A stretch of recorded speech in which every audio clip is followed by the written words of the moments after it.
Bismillahirrahmanirrahim. Assalamualaikum warahmatullahi wabarakatuh.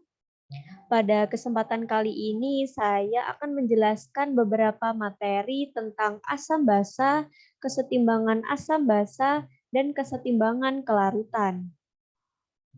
Sebelumnya, saya izin memperkenalkan diri terlebih dahulu. Perkenalkan, nama saya Zulfa Nafisatul Azizah dengan NIM 210603110020.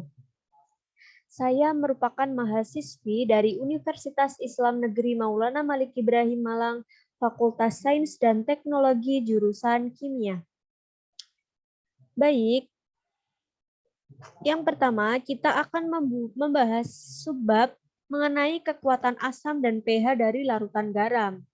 Diawali dengan karakteristik suatu senyawa. Apabila suatu senyawa dilarutkan di dalam air, maka senyawa tersebut akan mengalami proses pelarutan. Ketika senyawa tersebut sudah larut, senyawa tersebut bisa memiliki sifat asam, basa, ataupun netral. Untuk mengetahui kekuatan asam bisa dilihat dari kemampuannya untuk mendonorkan proton ke senyawa lain. Kekuatan asam tidak hanya dapat dilihat dari kemampuannya untuk mendonorkan proton saja, akan tetapi juga bisa dilihat dari pelarut yang digunakan. Bisa mungkin menggunakan air atau yang lainnya. Selain itu juga bisa dilihat dari suhu dan struktur molekul suatu asam. Nah, pada kesempatan kali ini saya akan membahas 3 senyawaan yang akan ditentukan kekuatan asamnya. Yang pertama yaitu non-metal hydrides, kemudian senyawa oxoacids, dan yang terakhir yaitu ion metal terhidrasi. Nah, pada slide-slide berikutnya saya akan menjelaskan lebih detail mengenai 3 senyawaan yang akan ditentukan kekuatan asamnya ini. Mulai dari yang pertama yaitu non-metal hydrides. Senyawa hidrida merupakan senyawa biner di mana tersusun atas atom hidrogen dengan unsur lain yang ada pada tabel periodik. Unsur yang dimaksud ini adalah unsur yang bersifat non-logam saja. Kuat tidaknya suatu atom dilihat dari kemampuannya dalam melepaskan proton. Faktor yang menyebabkan proton mudah dilepas adalah ada dua. Yang pertama yaitu elektronegativitas dari non-logam pusat, dan yang kedua yaitu kekuatan ikatan. Nah, kedua faktor ini juga akan saya jelaskan lebih detail pada slide selanjutnya. Yang pertama yaitu elektronegativitas non-logam pusat. Ini merupakan faktor yang pertama. Sebelumnya, apa sih elektronegativitas itu? Nah, elektronegativitas adalah kemampuan suatu unsur menarik elektron. Peningkatan elektronegativitas akan menyebabkan keasaman dan bahkan kepolaran. Semakin polar suatu senyawa, maka akan lebih mudah senyawa tersebut membentuk pengutupan, sehingga H+ semakin mudah dilepaskan. Dalam tabel periodik, dari kiri ke kanan, elektronegativitasnya akan semakin besar. Bisa kita lihat di tabel pojok kanan ini. Nah, ini dalam tabel ini, dari kiri ke kanan, itu elektronegativitasnya itu akan lebih besar. Seperti itu. Jadi 7A lebih besar. Golongan 7A itu memiliki elektronegativitas yang lebih besar. Pada larutan berair dari golongan 3A hingga 5A tidak memiliki sifat asam. Akan tetapi peningkatan kekuatan asam ini dapat dilihat dari golongan 6A hingga 7A, yaitu seperti yang tertera pada tabel di layar. Ini merupakan golongan 6A dan 7A. Baik, kenapa kok meningkatnya elektronegativitas dapat menyebabkan keasaman? Nah, di sini kita akan ambil contoh dari senyawa HF ya. Sebentar, saya tuliskan terlebih dahulu. HF.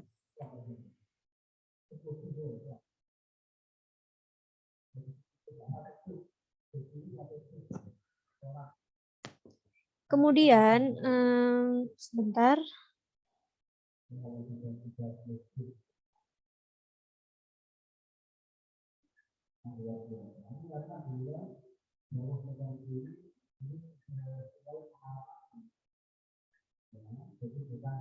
Nah, kita ambil contoh senyawa HF. F itu lebih besar, elektron negativitasnya itu lebih besar atau lebih kecil dari O. Nah, bisa kita lihat dalam tabel bahwa atom F ini memiliki elektronegativitas yang lebih besar daripada O karena berada di kanannya O. Nah, ini ya. Kemudian, kan F memiliki elektronegativitas yang lebih besar. Nah, adanya elektronegativitas yang lebih besar ini, maka atom F mampu menarik kawat elektron yang ada pada atom H sehingga efeknya adalah senyawa ini memiliki kepolaran yang lebih besar. Jadi, adanya elektronegativitas tersebut, ikatan antara E dan H-nya, di mana E ini adalah unsur non-logam, yaitu kita ambil contoh tadi F ini menjadi lebih polar, ikatannya itu akan menjadi lebih polar. Nah, kalau lebih polar akan lebih mudah untuk membentuk pengutupan. Pengutupan apa sih? Nah, pengutupan yang dimaksud itu ini. Ini pengutupan. Nah, semakin lebih mudah semakin lebih mudah mengkutub, maka H+ akan lebih mudah dilepaskan. Nah, ini nanti korelasinya sama dengan kekuatan ikatan pada faktor berikutnya. Langsung saja kita lanjutkan ke faktor yang berikutnya, yaitu kekuatan ikatan. Dari atas ke bawah, ikatannya lebih panjang sehingga lebih lemah. Dengan begitu, H+ lebih mudah dilepas. Nilai kekuatan ikatan dapat dilihat pada tabel entalpi ikatan. Jadi, apabila ikatan kuat, maka lebih susah melepaskan H+.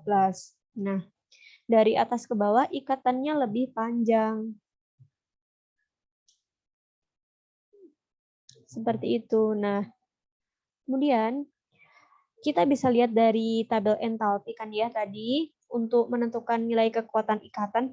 Nah, HF, kita lihat HF di sini, nilainya 562,8. Ini termasuk tinggi ya. Nah, makanya dia disebut weak acid. Karena ikatannya kuat. Karena ikatannya kuat, maka HF lebih susah melepaskan H-nya. Semakin ke bawah sini, itu kekuatan ikatannya semakin berkurang. Ini semakin berkurang. Bisa kita lihat ini HCl itu 431,9, kemudian di bawahnya turun itu 366,1, kemudian turun lagi menjadi 298,3. Jadi dari semakin ke bawah itu kekuatannya itu semakin kecil, semakin berkurang. Kenapa? Karena efeknya H pada Cl, Br, dan I ini mudah hanya ini mudah dilepas sehingga mereka tergolong ke asam kuat, strong acid. Dengan begitu ini dibilang mudah melepaskan ikatan. Seperti itu. Kita lanjutkan ke slide berikutnya, yaitu tentang senyawa yang kedua, yaitu senyawa oxoacids. Senyawa oxoacids merupakan senyawa yang memiliki atom hidrogen, oksigen, dan satu unsur lain yang berperan sebagai pusat. Semua senyawa oxoacids, atom H-nya akan berikatan dengan atom O. Dalam senyawa oxoacid, sepanjang ikatan tidak masuk dalam penentuan kekuatan keasaman karena atom H akan selalu berikatan dengan atom O pada senyawa oxoacid. Sifat dari senyawa ini adalah asamnya mengandung ikatan OH. Nah, faktor yang mempengaruhi kekuatan asam senyawa oxoacid ini ada dua, yaitu elektronegativitas dari non-logam pusat dan banyaknya atom yang mengelilingi pusat atau unsur lain. Jadi kan ada pusat ya. Nah, itu yang mengelilinginya itu juga merupakan salah satu faktor yang mempengaruhi kekuatan asam senyawa oxoacids. Selanjutnya yaitu senyawa oxoacids ini dibagi menjadi dua macam, yaitu senyawa oxoacids dengan jumlah atom O yang sama dan senyawa oxoacids dengan jumlah atom O yang berbeda. Kita akan bahas satu persatu mengenai pembagian dari senyawa oxoacids ini. Yang pertama, senyawa oxoacids dengan jumlah atom O yang sama. Kekuatan asam meningkat dengan peningkatan elektronegativitas sehingga membuat ikatan menjadi lebih polar. Dengan begitu akan lebih mudah membentuk pengutupan dan H+ akan mudah dilepas. Contoh senyawanya yaitu hypohalous acids. Kekuatan keasaman bisa dilihat dari nilai Ka-nya. Semakin besar nilai Ka, maka kekuatan keasaman juga akan semakin besar. Yang kedua yaitu senyawa oxoacids yang jumlah atom O-nya berbeda. Nah, kekuatan keasaman meningkat dengan bertambahnya atom O yang terikat pada non-logam pusat. Apabila atom O-nya banyak, maka semakin besar pergeseran dari densitas elektron sehingga senyawa tersebut mudah melepaskan ion H+. Contohnya yaitu HClO dengan HClO3. Senyawa selanjutnya yaitu ion logam yang terhidrasi. Ion logam tertentu yang terlarut dalam air bisa memiliki sifat asam karena dia memiliki kemampuan untuk mentransfer H+-nya kepada molekul air. Contohnya yaitu metal logam yang ketika dilarutkan dalam air akan mengalami ionisasi, lalu akan mengalami hidrasi. Karena muatan yang tinggi dari ion logam, maka ion logam itu mampu menarik elektron dari ikatan OH pada molekul air. Selanjutnya kita akan membahas subbab berikutnya yaitu tentang oksida, asam, basa, dan amfoter. Oksida sebelumnya oksida itu apa sih? Oksida adalah suatu senyawa yang di dalam senyawa tersebut setidaknya ada satu atom oksigen dan satu unsur lain. Oksida diklasifikasikan dalam asam, basa, atau amfoter. Kita akan bahas satu persatu sekaligus contohnya. Yang pertama yaitu oksida asam adalah oksida yang ketika bereaksi dengan molekul ion akan membentuk sebuah asam. Oksida yang bukan logam yang memiliki bilangan oksidasi tinggi bisa menjadi oksida asam. Contohnya yaitu N2O5 dan SO3. Contoh dari oksida asam ini yaitu ada CO2 ditambah H2O menjadi H2CO3, kemudian ada SO2 ditambah H2O menjadi H2SO3, kemudian ada SO3 ditambah H2O menjadi H2SO4, dan lain sebagainya. Bisa dilihat pada slide ini. Lanjut, kita masuk ke oksida yang kedua, yaitu oksida basa. Adalah oksida yang ketika bereaksi dengan molekul air akan membentuk sebuah basa. Semua logam alkali dan logam alkali tanah adalah oksida kecuali BeO. NaOH dan BaOH 2 kali terbentuk dari oksida basa. Tidak ada oksida non-logam. Contoh dari oksida basa ini yaitu Na2O ditambah N2O menjadi 2 NaOH, kemudian K2O ditambah H2O menjadi 2 KOH, kemudian CaO ditambah H2O menjadi CaOH 2 kali, dan sebagainya. Oksida yang terakhir yaitu oksida amfoter, di mana yaitu suatu oksida yang dapat bertindak sebagai asam dan basa dalam suatu reaksi sehingga dihasilkan garam dan air. Contohnya yaitu BeO dan beberapa oksida logam yang ada pada golongan 3A dan 4A. Contoh oksida amfoter ini yaitu Al2O3. Sifat amfoter suatu senyawa bergantung dengan siapa dia bereaksi. Contohnya yaitu pada persamaan ini. Al2O3 padatan ditambah 6 HCl aquos menjadi 2 AlCl2 aquos ditambah 3 H2O larutan. Kemudian ini yang pertama, contoh yang pertama ini merupakan apabila Al2O3 ini bersifat atau bertindak sebagai basa.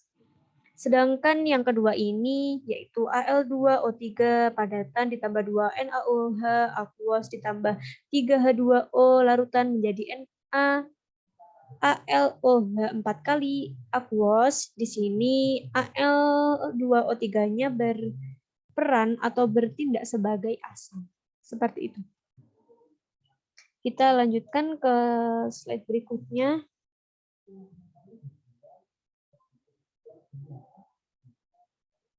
Reaksi dari oksida asam basa.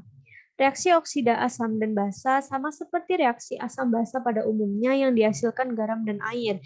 Jadi sama saja seperti reaksi pada umumnya yang dihasilkan garam dan air. Jadi ini CaCl ini merupakan garam.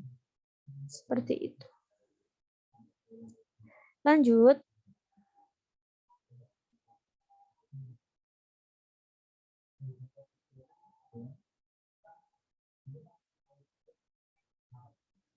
Sifat asam basa dari larutan garam. Ketika asam dan basa bereaksi akan dihasilkan garam. Karena garam terdiri dari Na+ dan Cl- atau terdiri dari dua ion, maka garam ini mungkin mempengaruhi pH suatu larutan, entah anion atau kation atau mungkin keduanya. Garam ini bisa bersifat netral, asam, atau basa tergantung dari manakah kation dan anion tersebut. Contohnya yaitu HCl yaitu asam ditambah NaOH yaitu basa menjadi NaCl yaitu garam ditambah H2O air. Kemudian HCl asam ditambah KOH basa menjadi KCN garam ditambah H2O air. Selanjutnya yang terakhir HBr asam ditambah NH3 basa menjadi NH4Br atau garam. Klasifikasi garam dibagi menjadi 4. Yang pertama yaitu garam yang menghasilkan larutan netral. Nah, ini dibentuk dari asam kuat atau anion ditambah basa kuat atau kation. Kemudian yang kedua ada garam yang menghasilkan larutan asam, yaitu dibentuk dari asam kuat dan basa lemah. Kemudian yang ketiga yaitu garam yang menghasilkan larutan basa, dibentuk dari basa kuat dan asam lemah. Selanjutnya, yang keempat, yaitu garam yang berasal dari kation asam lemah dan anion basa lemah. Dan yang terakhir yaitu garam dari ion amfoter, jadi merupakan reaksi antara garam polikrotik dan basa kuat. Nah, di sini sudah saya tampilkan contoh-contoh sifat asam dan basa dari larutan garam. Jadi, apabila asam kuat ditambah basa kuat, itu akan menghasilkan larutan yang bersifat netral. Contohnya adalah NaCl dan K2SO4. Kemudian apabila asam kuat ditambah basa lemah itu akan menghasilkan larutan yang bersifat asam. Contohnya yaitu NH4Cl dan AlCl3. Selanjutnya, apabila asam lemah ditambah basa kuat itu akan menghasilkan larutan yang bersifat basa. Contohnya yaitu NaCH3COOH dan KCN. Selanjutnya yaitu apabila asam lemah ditambah basa lemah itu akan menghasilkan larutan yang sifatnya itu bergantung pada kekuatan relatif asam dan basanya. Jadi bergantung apabila kekuatan relatifnya itu lebih besar asam maka dia akan bersifat asam dan begitupun sebaliknya apabila kekuatan relatifnya lebih condong ke basa dia akan bersifat basa. Contohnya yaitu pada senyawa NH4 2 kali CO3.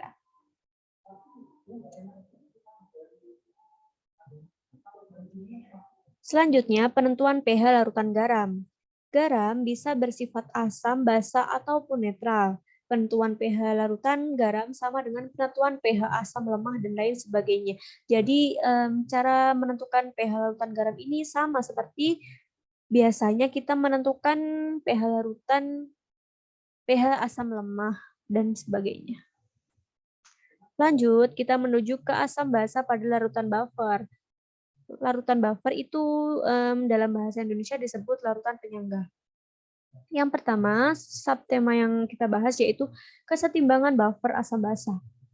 Sistem biologi dan kimia ada yang sensitif pada pH. Buffer dapat mempertahankan pH secara drastis dengan adanya penambahan sejumlah asam atau sejumlah basa. Ketika dia asam lemah akan berpasangan dengan basa konjugasinya, sedangkan ketika dia basa lemah akan berpasangan dengan asam konjugasinya. Karena buffer tersusun atas asam dan basa di dalam komponennya, maka asam dan basa yang ada pada buffer ini akan bereaksi dengan sejumlah asam atau basa yang ditambahkan. Jika asam ditambah OH- dan jika basa ditambahkan OH+.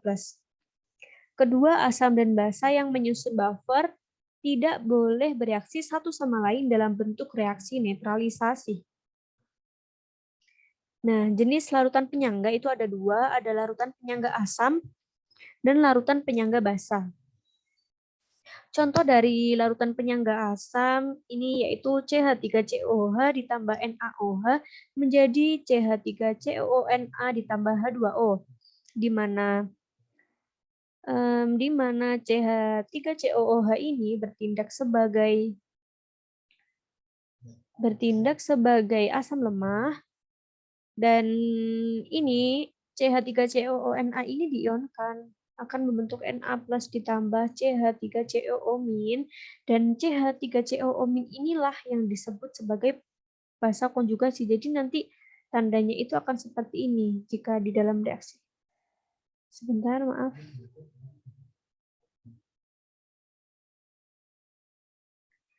Jadi akan seperti ini.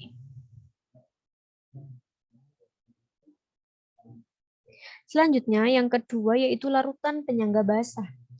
Larutan penyangga basa, di sini saya memberikan contoh NH3 aquos ditambah H2O larutan menjadi NH4 plus aquos ditambah OH- aquos, di mana NH3 ini berperan sebagai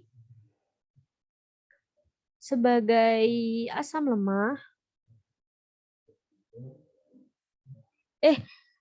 Sebagai basa lemah,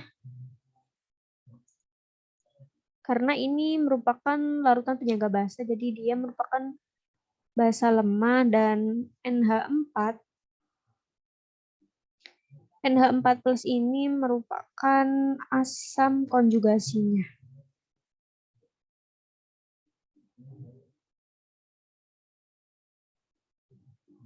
Nah, jadi nanti tandanya itu akan seperti ini. Terus ini ya gini. Seperti itu. Untuk ini tadi ya seperti ini. Jadi begitu. Kemudian kita lanjut ke slide berikutnya, yaitu tentang kapasitas buffer. Kapasitas buffer adalah kemampuan buffer dalam menjaga pH-nya. pH buffer tidak berkorelasi dengan kapasitas buffer. Kapasitas buffer dalam menjaga pH-nya dipengaruhi oleh asam dan basa penyusunnya. Keduanya konsentrasi absolut dan relatif, di mana konsentrasi absolut adalah semakin besar konsentrasi penyusun buffer, maka kapasitas buffer akan semakin tinggi. Sedangkan konsentrasi relatif adalah apabila komponen penyusun buffer itu saling berdekatan, maka semakin besar kapasitasnya. Jadi, ini dipengaruhi oleh perbandingan antara asam dan basa penyusun buffer. Semakin sama konsentrasi asam dan basa, maka kapasitasnya akan semakin besar. Lanjut, kita ke batasan buffer. Batasan buffer adalah batasan pH di mana pH bekerja efektif. Jadi, pH akan bekerja efektif di rentang tersebut, di batasan tersebut. Batasan buffer berkorelasi dengan konsentrasi penyusun buffer. Apabila rasio asam dan basa dari penyusun buffer itu jauh dari 1, maka buffer itu kurang efektif sehingga kapasitas buffernya akan semakin rendah. Lanjut ke slide berikutnya tentang preparation buffer, di mana ini merupakan menyiapkan larutan penyangga. Dalam bahasa Indonesianya, langkah menyiapkan hal-hal yang harus diperhatikan untuk membuat larutan penyangga. Yang pertama yaitu pemilihan pasangan asam basa konjugat. Kita tentukan pH berapa kita tentukan pH berapa buffer yang ingin dibuat. Kita ingin menentukan buffer dengan pH berapa yang ingin dibuat seperti itu. Kemudian kita pilih senyawa yang memiliki pKa dekat dengan pH. Selanjutnya, kita tentukan berapa rasio perbandingan asam dan basanya. Selanjutnya, kita tentukan berapa konsentrasi yang harus dicampur. Umumnya, konsentrasi yang digunakan pada laboratorium antara 0,05 molar hingga 0,5 molar. Kemudian yang terakhir yaitu dalam mencampurkan dalam pembuatan larutan penyangga ini, mencampurkannya itu harus sedikit demi sedikit dan disesuaikan dengan pH meter. Lanjut, kita ke kesetimbangan kelarutan. Lebih tepatnya kesetimbangan yang ada pada senyawa ion, di mana ada senyawa ion yang mudah untuk larut dan sulit untuk larut sehingga dia cenderung mengalami pengendapan. Banyak kejadian di alam yang mengalami reaksi, salah satunya reaksi pengendapan. Ketika reaksi pengendapan terjadi, maka senyawa ionik tersebut akan memiliki daya. Kelarutan yang rendah atau sedikit larut, contohnya pembentukan batu ginjal dan pembentukan goa. Banyak zat-zat yang terlarut memiliki batasan untuk larut pada pelarut tertentu, termasuk adalah ion compound atau senyawa ion. Ketika senyawa ion ini dilarutkan dalam air, maka senyawa ion itu akan mengalami ionisasi untuk menjadi ion-ion penyusunnya. Ketika senyawa ion yang dilarutkan dalam air dalam jumlah berlebih, maka larutan akan menjadi jenuh. Maka di dalam larutan tersebut akan terdapat dua bentuk senyawa ketika larutan sudah mencapai kesetimbangan. Ada yang berhasil menjadi ion dan ada yang masih dalam bentuk solid pada larutan jenuh. Kemudian, beberapa senyawa ion ini sifatnya sedikit larut dalam air atau bisa disebut tidak larut, dan ketika senyawa ion telah mencapai kesetimbangannya, hanya ada senyawa ion yang terlarut tetapi dalam jumlah yang sedikit. Selanjutnya, kita akan membahas tentang the ion product expression or QSP. Apabila senyawa ionik tersebut dilarutkan dalam air, dia akan mengalami ion-ion di mana ion ini adalah produk dari ionisasi.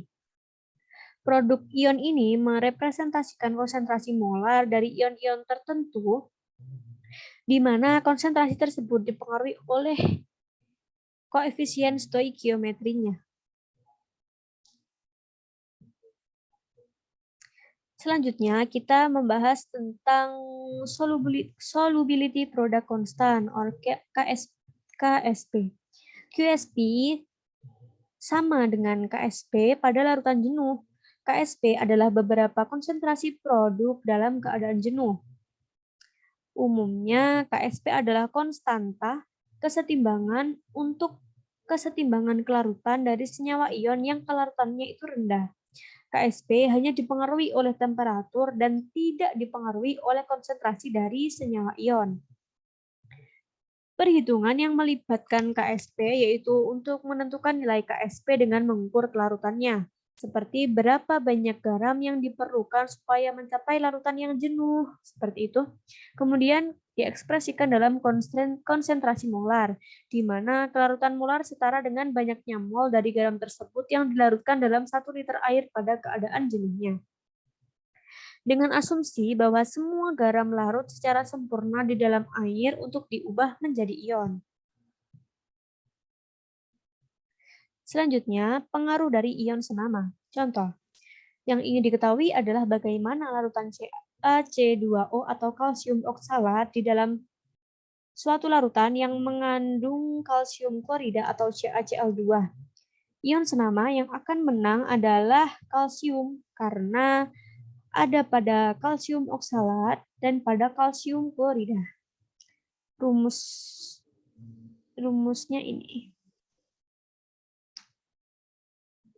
Nah, ion senama mengakibatkan kalsium oksalat menjadi berkurang tingkat larutannya atau lebih tidak larut apabila dibandingkan kalsium oksalat dilarutkan dalam pelarut air. Hal ini mengikuti prinsip dari Le Chatelier, di mana adanya penambahan ion senama dapat menurunkan kelarutan pada senyawa ionik.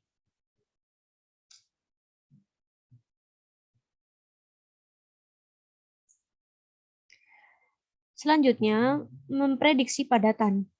Apabila kita melarutkan suatu senyawa ionik berbentuk padat dalam pelarut air akan menghasilkan suatu larutan, yaitu bisa berupa larutan tidak jenuh, dan larutan superjenuh. Cara menentukan mana yang terjadi pada suatu senyawa ionik atau mana kondisi yang mungkin terjadi yaitu dengan cara membandingkan antara QSP dan KSP. Yang pertama yaitu endapan akan terbentuk apabila QSP lebih besar dari KSP. Itu akan terbentuk larutan superjenuh. Akan menghasilkan larutan superjenuh. Kemudian tidak terbentuk endapan apabila QSP sama dengan KSP atau jenuh dan apabila QSP kurang dari KSP itu merupakan tidak jenuh, menghasilkan suatu larutan yang tidak jenuh. Selanjutnya, pembahasan terakhir yaitu ion kompleks. Sebenarnya senyawa ion ada dua jenis, yaitu ion kompleks dan ion sederhana. Ion sederhana ditandai dengan satu atau beberapa atom yang diikat. Ion kompleks, sedangkan ion kompleks terdiri dari satu ion logam pusat, yang mana ion logam tersebut berikatan secara kovalen sebanyak 2 atau lebih dengan anion atau molekul, di mana molekul yang berikatan dengan ion logam tadi disebut sebagai ligands. Beberapa contoh dari ligands dalam bentuk ion adalah ion hidroksida, ion klorida, dan ion sianida. Ligands juga bisa dalam bentuk molekul seperti air, karbon dioksida, karbon monoksida, dan amonia. Contoh ion kompleks yaitu FeH2O 6 kali dengan ionnya 3+, atau namanya itu hexaaquoferum 3, yaitu Fe ini dikelilingi oleh ligands, dikelilingi 6 ligands, yaitu H2O ini. Cukup sekian yang dapat saya sampaikan. Apabila ada kurang dan lebihnya mohon dimaafkan. Wassalamualaikum warahmatullahi wabarakatuh.